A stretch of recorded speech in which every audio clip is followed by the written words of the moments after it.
Hello everyone, আজকে আপনাদের দেখাবো ঢ্যাঁড়স চচ্চড়ি। এত সুন্দরভাবে ঢ্যাঁড়স চচ্চড়ি বানালে খেতে খুবই মজা লাগবে।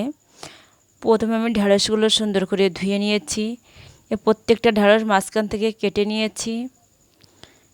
এভাবে প্রত্যেকটা ঢ্যাঁড়স এভাবে কেটে নিতে হবে মাঝখান থেকে। এখন আমি কড়াইতে তেল দিয়েছি, ঢ্যাঁড়সগুলো দিয়েছি গরম তেলের ওপরে।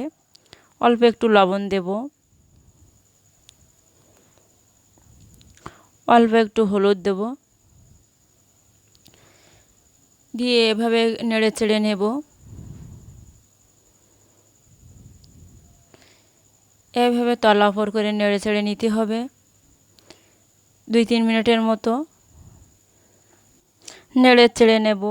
এখন আমি ঢাকনা দিয়ে 2-3 মিনিটের জন্য একটু ঢাকনা দিয়ে ঢেকে রাখবো। 2-3 মিনিট পরে ঢাকনাটা উঠাই নিলাম। এখন আবার একটু নেড়ে চেড়ে নেব যেন তলায় লেগে না যায়। ঢ্যাঁড়সটা একটু তেলে ভালো করে ভেজে গেলে উঠাই নেব। এখন আমি কড়াইতে তেল দিয়ে দেব, পেঁয়াজ কুচি দেব,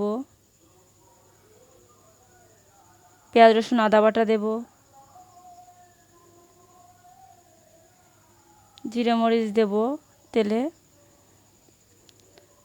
আস্ত জিরে মরিচ। এভাবে একটু নেড়ে চেড়ে নেব। অল্প একটু লবণ দেব, অল্প একটু হলুদ দেব, অল্প একটু ঝালের গুঁড়া দেব,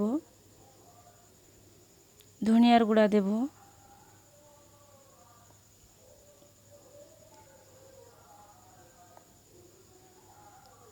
6-7টা কাঁচামরিচ দেব।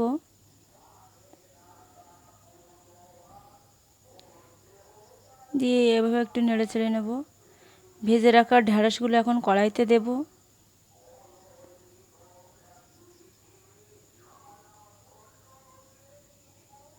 দিয়ে এভাবে একটু নেড়ে চেড়ে নেব যেন তলায় লেগে না যায়।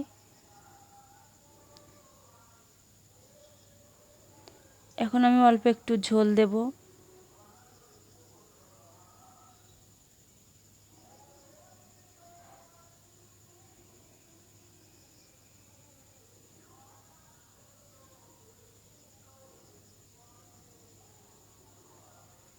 এখন আমি ঢাকনা দিয়ে 4-5 মিনিটের জন্য একটু ঢাকনা দিয়ে ঢেকে রাখবো। পুরো জালটি মিডিয়াম আঁচে রাখবো।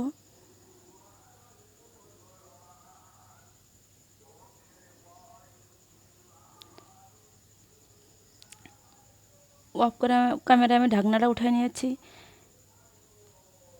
এখন আমার ঢ্যাঁড়সটা ভেজে যাওয়ার মতো হয়েছে। এখন অল্প একটু বাকি আছে। আরও 2-3 মিনিট এভাবে চুলার আঁচটা একটু মিডিয়াম আঁচে রাখবো।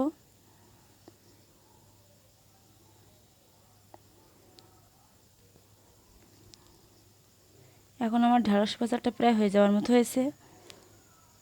ঢ্যাঁড়স দেখুন কত সুন্দরভাবে ঢ্যাঁড়স চচ্চড়িটি হয়ে গেছে। আপনারা যদি আমার এই রেসিপিটি ফলো করেন তাহলে বাসায় এত সুন্দরভাবে ঢ্যাঁড়স চচ্চড়ি বানায় আপনারা খেতে পারবেন। আমার রেসিপিটি যদি আপনাদের ভালো লেগে থাকে তাহলে আপনারা লাইক করবেন,